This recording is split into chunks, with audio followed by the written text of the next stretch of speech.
فرزند زہرا یہ حالات برے ہیں۔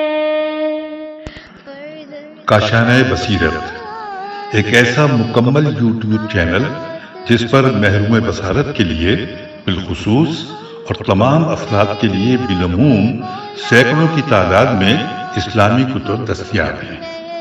لہذا گزارش ہے کہ آپ اپنی ذمہ داری نبھاتے ہوئے کاشانہ بصیرت کو سبسکرائب کرنے کے ساتھ ساتھ بیل آئیکن کو پریس کیجیے تاکہ آپ علم کے حصول کے ساتھ ساتھ مذہب اہل بیت کی اشاعت میں بھی اہم کردار ادا کرتے رہیں۔ کاشانہ بصیرت۔ فرزند زہرا یہ حالات برے ہیں۔ بسم اللہ الرحمن الرحیم۔ السلام علیکم سامعین، کاشانہ بصیرت کے یوٹیوب چینل پر ہم پڑھ رہے ہیں کتاب الدمۃ الثاقبہ، ریڈنگ کا پارٹ 28، اور یہ ہم ان پارٹس میں یعنی اب تک جو ہم پڑھ رہے ہیں وہ ہم پڑھ رہے ہیں حالات امام حسین علیہ السلام۔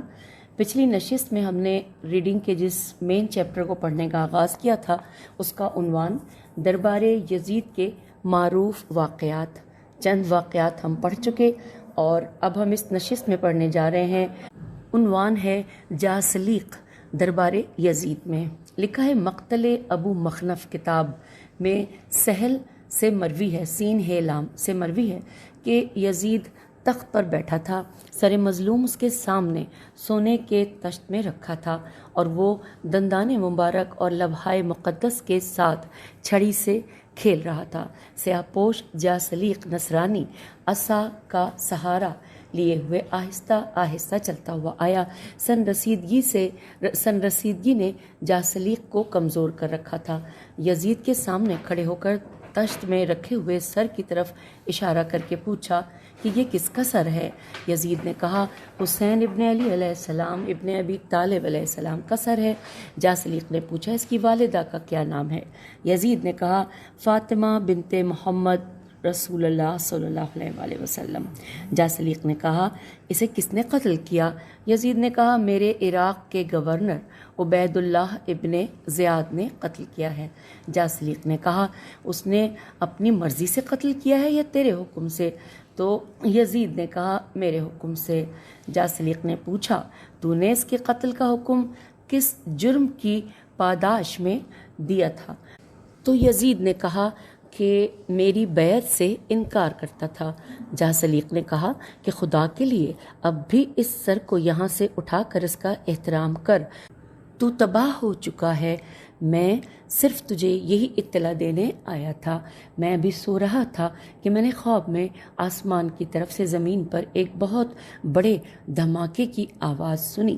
دھماکے کے بعد ایک نورانی چہرے والا انتہائی حسین شخص نمودار ہوا جس کی آنکھوں سے آنسو ٹپ ٹپ گر رہے تھے، اور اس کے ارد گرد بہت سے افراد تھے۔ میں نے ایک شخص سے پوچھا یہ کون ہے؟ اس نے بتایا کہ آخری نبی محمد مصطفیٰ صلی اللہ علیہ وآلہ وسلم ہے۔ میں نے کہا یہ رو کیوں رہے ہیں اور ان کے ارد گرد اتنے لوگ کیوں رو رہے ہیں؟ تو بتایا اس نے کہ یہ ملائکہ ہیں جو انہیں پرسہ دے رہے ہیں۔ میں نے پوچھا کس بات کا پرسہ؟ تو اس نے کہا کہ اس کی امت نے اس کے فرزند کو پیاسا شہید کر دیا ہے۔ یزید نے کہا اے بڈھے نصرانی، تو ہمیں اپنے جھوٹے خواب سنانے آ گیا ہے؟ جلاد کہاں ہے؟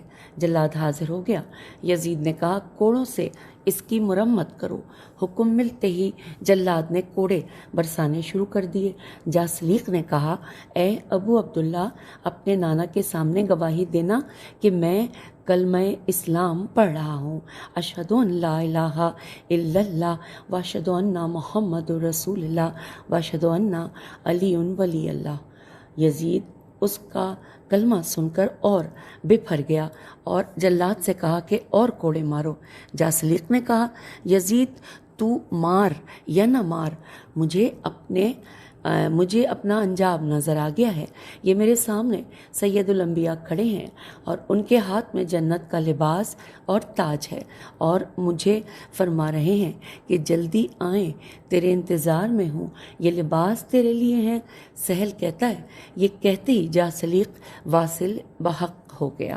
اب آئیے ساتھ ہی لکھا ہے کہ آگے پڑھتے ہیں کہ کتاب انوار نعمانیہ میں منہال سے مروی ہے کہ ایک دن میں خرابہ شام کے قریب سے گزرا، میں نے دیکھا جناب سجاد علیہ السلام خرابہ کے دروازے پر پابہ زنجیر بیٹھے ہیں۔ میں نے عرض کیا فرزند رسول صلی اللہ علیہ وآلہ وسلم کیا حال ہے؟ جناب سجاد علیہ السلام رو دیے اور فرمایا منہال، اس شخص کا کیا حال ہوگا جو یزید ابن معاویہ جیسے کا قیدی ہو؟ بخدا آج تک ہماری مستورات کو نہ پیٹ بھر کر کھانا ملا ہے اور نہ پانی دیا جاتا ہے۔ ان کے شب و روز نوحہ بکا میں گزر رہے ہیں۔ آج امت مسلمہ میں ہم اس طرح زندگی گزار رہے ہیں کہ جس طرح بنی اسرائیل آل فرعون میں رہتے تھے۔ فرعون بنی اسرائیل کے مردوں کو شہید اور عورتوں کو زندہ رکھتا تھا۔ منہال عالم عرب اس بات پر فخر کرتا ہے کہ سید الانبیاء عرب تھے۔ قریش عربوں پر فخر کرتے ہیں کہ سید الانبیاء قریش سے تھے، اور آج ہم اسی محمد صلی اللہ علیہ وآلہ وسلم کے اہل بیت ہیں اور ہمارے خون سے ہولی کھیلی جا رہی ہے، ہماری مستورات کو پابند رسن کیا جا رہا ہے۔ بخدا جب بھی یزید کی طرف سے بلاوا آتا ہے ہم یہی سمجھتے ہیں کہ کسی کو قتل کرے گا۔ ہمیں جس جگہ رکھا گیا ہے ایک چار دیواری ہے، نہ گرمی سے تحفظ ہے نہ سردی سے، دل گھٹنے لگتا ہے، کچھ دیر کے لیے دروازے پر آ جاتا ہوں۔ اسی دوران ایک مخدرہ نے آ کر آواز دی کہ ذریت رسول کا آخری سرمایہ تو کہاں ہے؟ تو جناب سجاد علیہ السلام آئے، پھپھی اماں کہتے ہوئے واپس چلے گئے۔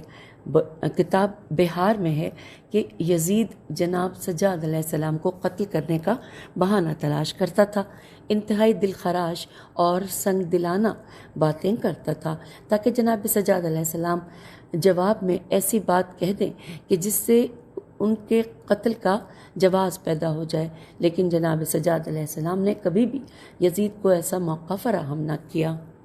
آخر ایک دن تنگ آ کر یزید نے دوران گفتگو کہا کہ یہ کیا ہے کہ میں تجھ سے بات کرتا ہوں اور تو بات کے جواب کے ساتھ ساتھ ہاتھ میں تسبیح گھماتا ہے؟ تو جناب سجاد علیہ السلام نے فرمایا کہ میں نے اپنے بابا سے سنا ہے، انہوں نے نبی اکرم صلی اللہ علیہ وآلہ وسلم سے حدیث بیان کی ہے کہ اگر انسان صبح بیدار ہونے کے بعد ہاتھ میں تسبیح لے لے اور یہ دعا پڑھے۔ سامعین، یہاں پر ایک لائن کی دعا ہے، میں پڑھوں گی یقیناً، لیکن اس میں اعراب بالکل نہیں ہے، ایک بھی زیر زبر پیش میں سے کچھ بھی نہیں ہے۔ میں پڑھ دیتی ہوں اور آپ لوگ اس کی اصلاح خود ہی کیجیے گا۔ اللہم انی اسبحک و امجدک و اہلک و احمدک بعد وما ادیر بہی سبحتی، سین سے ہے سبحتی لکھا ہے، اس کے بعد وہ کوئی بھی بات کرتا رہے اور تسبیح ہاتھ میں گھماتا رہے، تسبیح کا ثواب اس کے نامہ اعمال میں لکھا جاتا رہے گا، اور اگر شام کو سوتے وقت یہی دعا پڑھ کر تسبیح کو زیر تکیہ رکھ کر سو جائے تو تمام رات اس کے نامہ اعمال میں ثواب تسبیح لکھا جائے گا۔ اس حدیث کی بنیاد پر میں اپنے باپ اور دادا کی اقتدا کرتا ہوں۔ تو یزید لاجواب ہو کر خاموش ہو گیا۔ سامعین، آئیے اگلی ہیڈنگ پڑھتے ہیں، سب ہیڈنگ وہ ہے جناب سکینہ کا خواب۔ تفصیلات یوں ہیں کہ کتاب انوار نعمانیہ کے مطابق جب یزید نے سکینہ بنت حسین علیہ السلام کو بہت زیادہ روتے دیکھا تو پوچھا کہ بچی تو اتنا زیادہ کیوں روتی ہے؟ شہزادی نے جواب دیا میرے رونے کو کربلا ہی کافی تھا، اس پر مستزاد میم سین تے زے الف دال تیرے سپاہیوں نے کوفے سے شام تک ہمیں بے پالان کے اونٹوں پر سوار کیے رکھا اور ہم اونٹ سے گر جانے کے خوف سے نہ سو سکے۔ پھر جو سلوک تو نے باب الساعات سے دربار تک اور دربار میں کیا ہے، میرے بابا کے سر سے جو سلوک تو نے کیا ہے ان میں سے ہر بات ایسی ہے کہ جس پر جتنا رویا جائے کم ہوگا، لیکن کل رات جب ہم درے دربار پر روکے گئے اور وہیں ہمیں رات گزارنے کو کہا گیا تو میں نے ایک ایسا خواب دیکھا کہ جس نے میرے تمام غموں کو تازہ کر دیا۔ یزید نے جس شخص کے ہاتھ میں رسی تھی اسے کہا کہ ذرا انہیں کھول دے تاکہ میں یہ خواب سن لوں۔ پھر شہزادی سے کہا مجھے خواب سنا۔ شہزادی نے فرمایا میں نے خواب میں ایک نورانی محل دیکھا ہے جس کے کنگرے یاقوت سے تھے، ستون زبرجد سے تھے اور دروازے سونے کے تھے۔ میں اس محل کے دروازے پر کھڑی اسے دیکھ رہی تھی کہ دروازہ کھلا اور اس میں سے 5 بزرگ باہر آئے اور ان کے آگے ایک غلام جا رہا تھا۔ میں نے آگے بڑھ کر اسے پوچھا کہ یہ محل کس کا ہے؟ اس نے کہا تیرے بابا حسین علیہ السلام کا ہے۔ میں نے پوچھا یہ بزرگ کون ہیں؟ اس نے بتایا کہ حضرت آدم علیہ السلام، حضرت نوح علیہ السلام، حضرت ابراہیم علیہ السلام، حضرت موسیٰ علیہ السلام اور حضرت عیسیٰ علیہ السلام ہیں، یہ تمام بزرگ۔ جب وہ آگے بڑھ گئے تو ان کے بعد ایک انتہائی حسین نوجوان باہر آیا جس نے ایک ہاتھ میں اپنی ریش مبارک اس نے اپنا ایک ہاتھ اپنی ریش مبارک پر رکھا ہوا تھا اور رو رہا تھا، اور ان کے آگے بھی ایک غلام تھا۔ میں نے غلام سے پوچھا یہ کون ہیں؟ تو اس نے کہا کہ کیا آپ انہیں نہیں پہچانتی؟ یہ آپ کے جد امجد سرکار سید الانبیاء صلی اللہ علیہ وآلہ وسلم ہے۔ میں فوراً آگے بڑھی اور نانا سے چمٹ گئی۔ میں نے عرض کیا نانا آپ کا راکب دوش پیاسا مارا گیا، اور ساتھ ہی یہ بھی کہا کہ نانا آپ کا ہم شکل اکبر شہید ہو گیا، نانا ہمارے خیام جلا دیے گئے، نانا ہمارے سروں سے چادریں چھین لی گئیں، نانا ہمیں کوفے کے دربار میں بے مقنا و چادر پیش کیا گیا، نانا ہمیں کوفے سے شام تک بے پالان کے اونٹوں پر سفر کرایا گیا، نانا آج تک ہمیں تو کوئی رونے بھی نہیں دیتا۔ تو آپ نے مجھے گلے لگایا اور میرے سر کا بوسہ لیا، میرے ہاتھوں کو چوما، میرے گلے کے بوسے لیے اور رو کے فرمایا سکینہ بیٹی تو نے میرے زخم ہرے کر دیے، بیٹی اب شام کے حالات نانا کو نہ بتا، میں برداشت نہیں کر سکوں گا۔ نانا نے غلام کو حکم دیا میری بچی کو اندر پہنچا دے۔ غلام مجھے اندر لے گیا۔ وہاں ایک کمرے میں 5 مستورات بیٹھی تھیں، ان کے درمیان ایک مستور تھی جس کے بال کھلے ہوئے اور لباس سیاہ تھا، اس کے ہاتھ میں چھلنی کی مانند ایک قمیص تھی۔ میں نے ایک کنیز سے پوچھا یہ کون مستورات ہیں؟ اس نے بتایا کہ ایک آسیہ، دوسری مادر موسیٰ یوکبد یہ واو کاف بے دال، اور تیسری جناب حوا ہے، چوتھی جناب مریم ہے اور 5ویں جدہ السادات ختیجۃ الکبریٰ ہیں۔ میں نے کہا وہ جس کے ہاتھ میں خون آلود قمیص ہے وہ کون ہے؟ اس نے کہا یہ آپ کی دادی فاطمہ زہرا سلام اللہ علیہا ہے۔ میں آگے بڑھی اور عرض کیا السلام علیکہ یا جدتا۔ بی بی نے سر اٹھایا اور فرمایا سکینہ ہے؟ میں نے عرض کیا جی دادی، یتیم سکینہ۔ اٹھ کھڑی ہوئیں، آگے بڑھ کر مجھے گود میں لیا، سینے سے لگایا، خاک آلود میرے بال چومے اور دونوں ہاتھوں کا بوسہ لیا۔ میں نے عرض کیا دادی آپ کی زینب بے ردا ہو گئی ہے۔ بنت رسول نے فرمایا بیٹی یہ دیکھ میرے ہاتھ پہ کیا ہے؟ میں نے عرض کیا دادی جان یہ خون آلود قمیص ہے۔ دادی نے پوچھا اسے بیٹی پہچانتی کہ کس کی ہے؟ میں نے عرض کیا دادی مجھے یاد تو آ رہا ہے کہ میں نے اسے دیکھا ہے لیکن یقین سے نہیں کہہ سکتی۔ دادی نے فرمایا بیٹی یہ تیرے بابا کی وہی قمیص ہے جو تیری پھوپھی نے دم آخر ان کے مانگنے پر دی تھی۔ بیٹی اب اندازہ کر لے کہ میں تمہارے حالات سے بے خبر نہیں ہوں، مجھے ایک ایک بات کا علم ہے۔ بیٹی مجھے اپنے بھائی سجاد کا حال سنا، وہ کیسا ہے؟ اب لکھا ہے کہ میں نے عرض کیا کہ دادی کئی مرتبہ ظالموں نے اسے قتل کرنا چاہا لیکن اس کی بیماری پر ترس کھا کر چھوڑ دیا۔ دادی کاش آپ اپنے بیمار کو اس وقت دیکھتی جب اسے پا بجولاں، زنجیر بدست اور توق بگردن اسیر کر کے بے پالان کے اونٹ پر سوار کیا گیا، اور جب وہ خود سنبھل نہ سکا تو ایک رسی سے ان کے دونوں پاؤں پشت شتر کے نیچے سے باندھ دیے گئے، اور ایک رسی اونٹ کے گلے میں ڈال کر میرے بیمار بھائی کے گلے میں باندھ دی گئی۔ سامعین، اب اگلی ہیڈنگ ہے کہ ہند زوجہ یزید کا خواب۔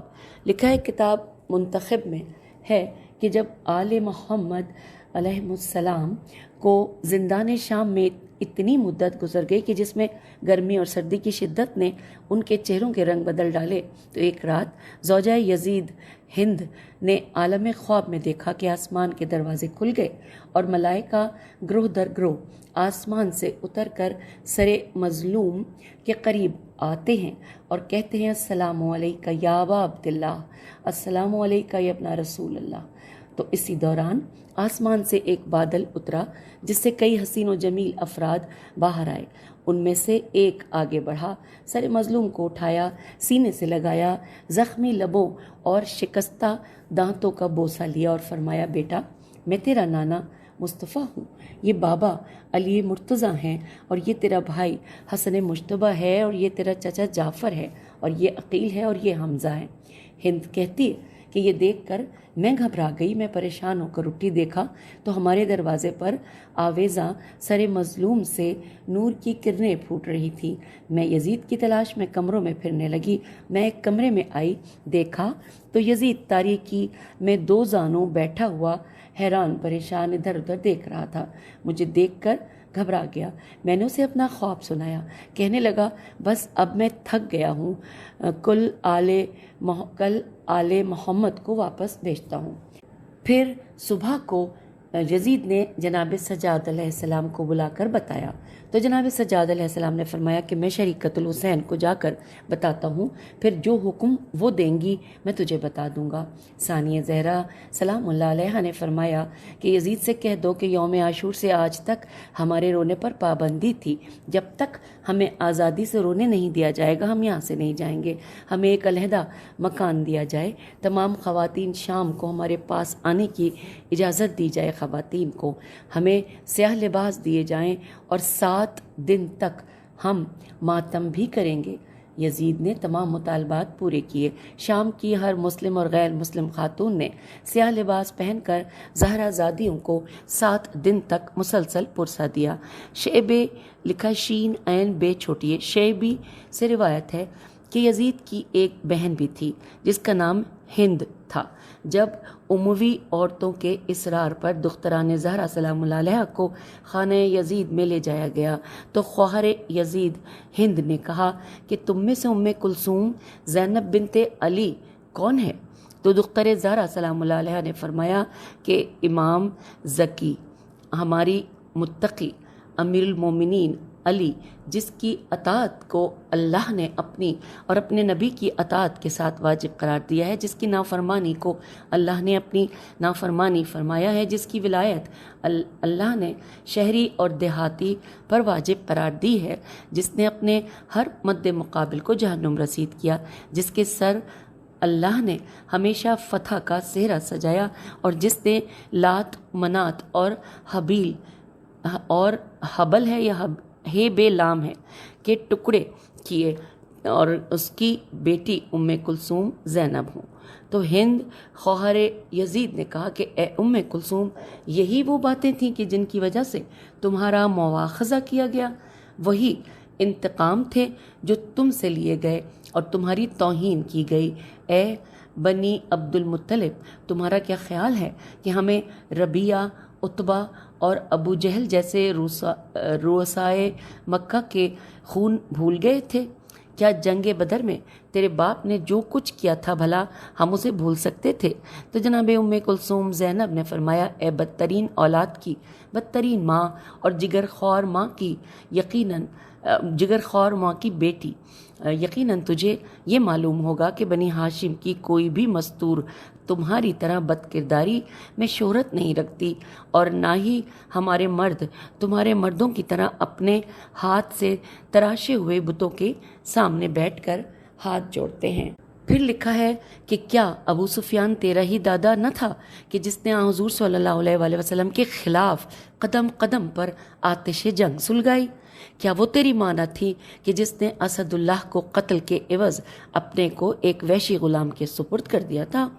کیا وہ تیری ماں ہند نہ تھی کہ جس نے اسد اللہ اور سید الشہداء کا کلیجہ چبایا تھا؟ کیا وہ تیرا باپ نہ تھا کہ جس نے امام حق کے خلاف بغاوت کی تھی؟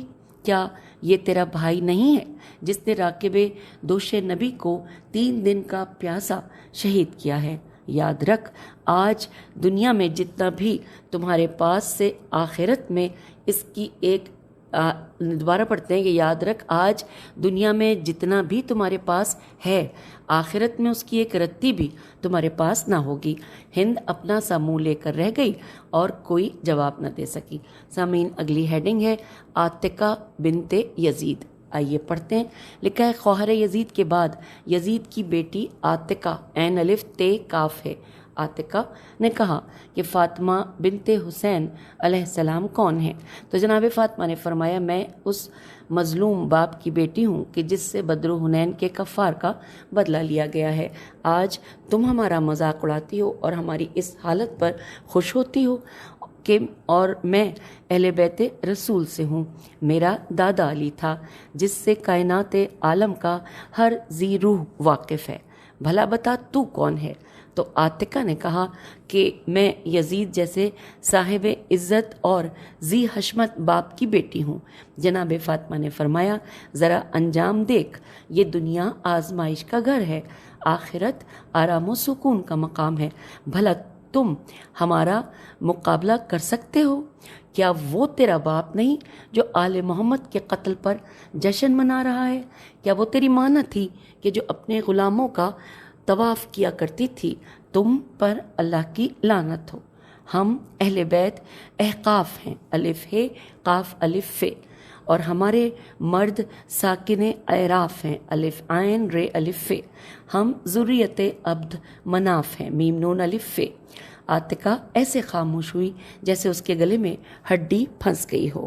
اور اب آئیے سامعین، اگلی سب ہیڈنگ ہے ام حبیبہ زوجہ یزید۔ لکھا ہے یزید کی بیوی ام حبیبہ نے پوچھا، رباب زوجہ حسین علیہ السلام کون ہے؟ تو جناب رباب نے فرمایا کہ وہ خوش نصیب میں ہوں جسے اللہ نے دنیا اور آخرت کی دونوں سعادتوں سے نوازا ہے۔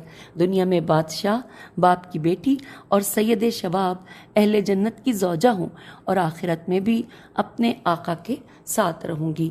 میں رسول کی بہو ہوں، میں فاطمہ بنت رسول کی بہو ہوں، میں اس علی مرتضیٰ کے فرزند ارجمند کی بیوہ ہوں کہ جو وہی پیغمبر تھا۔ اور اب بتا کہ تو کون ہے؟ ام حبیبہ نے کہا، میں حکمران وقت صاحب عز و فخر یزید کی بیوی ہوں جس کے حلقہ اطاعت میں ایک دنیا موجود ہے۔ تو جناب رباب نے فرمایا، بھلا کبھی اونٹ اور گھوڑے یا زرہ بے مقدار اور آفتاب عالمتاب کا بھی کسی نے مقابلہ کیا ہے؟ میرے میکے سلاطین وقت تھے، میرے سسرال طیب و طاہر سردار ہیں، جبکہ بنی امیہ آتش جہنم کا ایندھن ہے۔ کیا تو اپنے جاہل اجداد سے فخر کرے گی یا اپنی بد کردار اولاد کی بات کرے گی، یا آج کے اپنے اس ظلم پر فخر کرے گی کہ جس کا نشانہ بن کر ہم تمہارے اسیر ہیں؟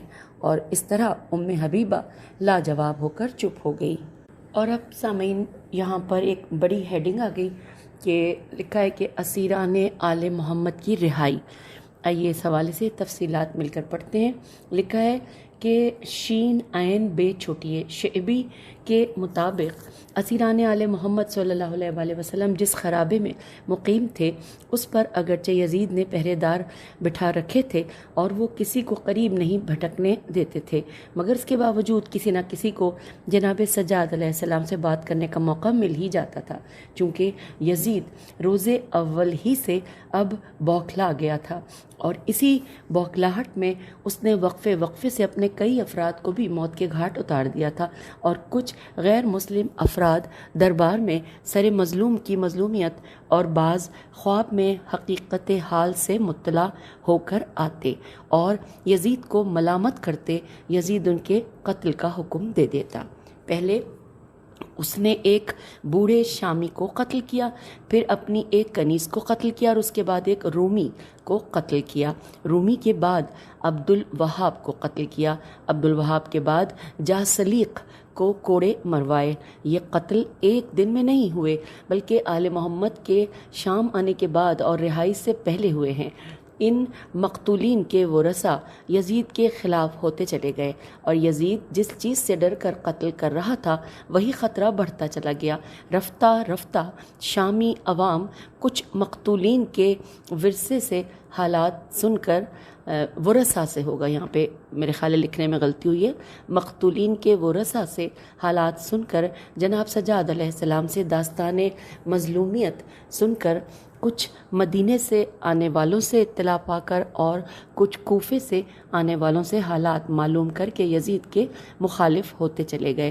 وقت گزرنے کے ساتھ ساتھ لوگوں میں یہ چہمگوئیاں بڑھنے لگیں۔ ابتدا میں صرف دبی دبی آواز ابھری، آہستہ آہستہ بازار اور دکانوں میں بھی باتیں ہونے لگیں۔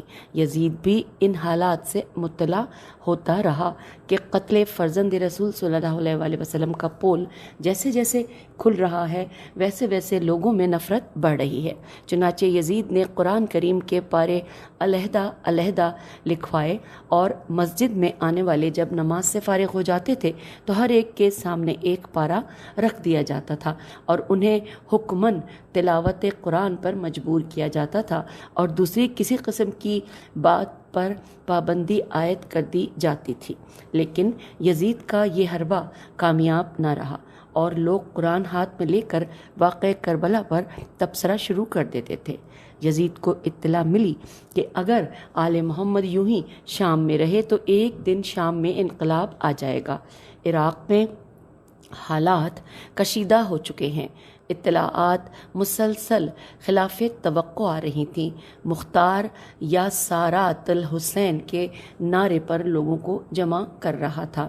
یزید کو بتایا گیا کہ آل محمد کا شام میں رہنا انقلاب کے لیے راہ ہموار کر رہا ہے اور انقلاب بھی زیر زمین پل رہا ہے۔ چنانچہ یزید نے ایک دن بعد از نماز خطبہ دیا اور اپنے سر سے قتل مظلوم کو مٹانے کی خاطر دوران خطبہ یہ کہا کہ میں اہل شام کے تمام تبصرے سن رہا ہوں اور قتل حسین کا مجرم مجھے گردانا جا رہا ہے، حالانکہ میں نے نہ اسے قتل کیا ہے اور نہ قتل کا حکم دیا ہے۔ یزید نے حکم دیا کہ جو لوگ کربلا میں قتل حسین میں شریک تھے انہیں حاضر کیا جائے۔ جب یہ لوگ مسجد میں لائے گئے تو یزید نے شبس شین بے سے شبس ابن ربعی سے کہا کہ کیا میں نے تجھے قتل حسین علیہ السلام کا حکم دیا تھا یا تو نے خود قتل کیا ہے؟ تو شبس نے کہا اللہ قاتل حسین پر لعنت کرے، نہ آپ نے حکم قتل دیا تھا اور نہ ہی میں نے قتل کیا ہے۔ یزید نے کہا پھر کس نے قتل کیا ہے؟ تو شبس نے کہا فرزند رسول صلی اللہ علیہ وآلہ وسلم کو مصابر ابن مصیب نے قتل کیا ہے۔ میم سواد الف بیرے اور ابن مصیب واو میم سواد یہ بے۔ تو یزید نے مصابر سے کہا کہ کیا تو نے خود حسین علیہ السلام کو قتل کیا ہے یا میں نے تجھے حکم دیا تھا؟ تو مصابر نے کہا نہ میں نے قتل کیا ہے اور نہ آپ نے مجھے حکم دیا تھا، اللہ قاتل حسین علیہ السلام پر لعنت کرے۔ یزید نے کہا کس نے قتل کیا ہے؟ تو مصابر نے کہا کہ شمر نے قتل کیا ہے۔ یزید نے شمر سے کہا کہ کیا میں نے تجھے قتل کا حکم دیا تھا یا تو نے اپنی مرضی سے قتل کیا ہے؟ تو شمر نے کہا اللہ قاتل حسین علیہ السلام پر لعنت کرے، اسے نہ تو میں نے قتل کیا ہے اور نہ آپ نے حکم دیا تھا۔ یزید نے کہا تو پھر کس نے قتل کیا ہے؟ شمر نے کہا سنان ابن انس نے کیا ہے۔ یزید نے سنان سے کہا کہ بھلا میں نے تجھے کہا تھا کہ حسین علیہ السلام کو قتل کر دے یا تو نے خود کیا ہے؟ تو سنان نے کہا اللہ قاتل حسین علیہ السلام پر لعنت کرے، نہ میں نے اسے قتل کیا ہے اور نہ ہی آپ نے مجھے حکم دیا تھا۔ پھر یزید نے کہا کس نے قتل کیا ہے؟ سنان نے کہا خولی نے قتل کیا ہے۔ یزید نے خولی سے کہا کہ کیا میں نے تجھے کہا تھا کہ حسین علیہ السلام کو قتل کر دے یا تو نے خود کیا؟ تو خولی نے کہا نہ تو نے کہا تھا اور نہ میں نے قتل کیا، اللہ قاتل حسین پر لعنت کرے۔ یزید نے کہا تو پھر کس نے قتل کیا؟ خولی نے کہا قیس ابن ربی ریب یہ عین نے قتل کیا ہے۔ یزید نے قیس سے کہا سچ سچ بتا، کیا تو نے خود قتل کیا یا میں نے تجھے حکم دیا تھا؟ تو قیس نے کہا کہ اگر میں قاتل حسین علیہ السلام بتا دوں تو مجھے امان ہوگی۔ تو یزید نے کہا تجھے امان ہے، بتاؤ کس نے قتل کیا ہے؟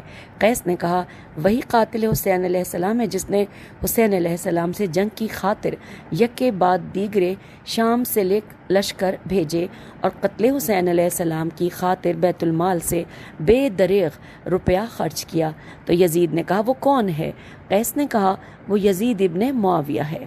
تو اب لکھا ہے کہ یزید یہ سنتے ہی غصے سے لال پیلا ہو گیا اور دانت پیستا ہوا اندر چلا گیا۔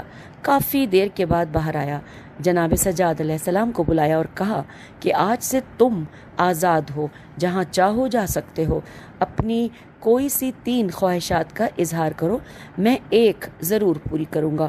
لکھا ہے کہ کتاب لہوف کے مطابق آپ نے فرمایا پہلی بات یہ ہے کہ مجھے اپنے بابا کا سر ایک مرتبہ دکھا دے تاکہ میں زیارت کر لوں۔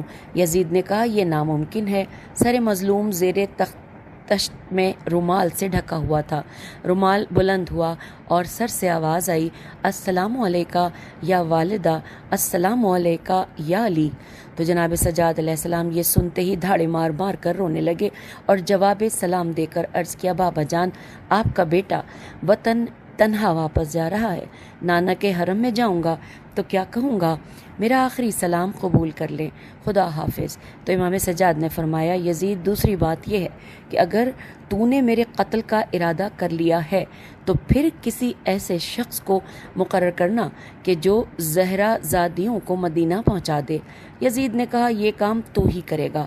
امام سجاد علیہ السلام نے فرمایا تیسری خواہش یہ ہے کہ کربلا میں ہمارا جو سامان لوٹا گیا ہے واپس کر دے۔ یزید نے کہا کہ اس کا معاوضہ جو چاہے لے لو۔ تو آپ نے فرمایا کہ ظالم تجھے کیا معلوم کہ ہمارے سامان میں ایسی چیزیں بھی ہیں کہ جن کی قیمت پوری کائنات بھی نہیں ہو سکتی۔ یزید نے پوچھا وہ کیا ہے؟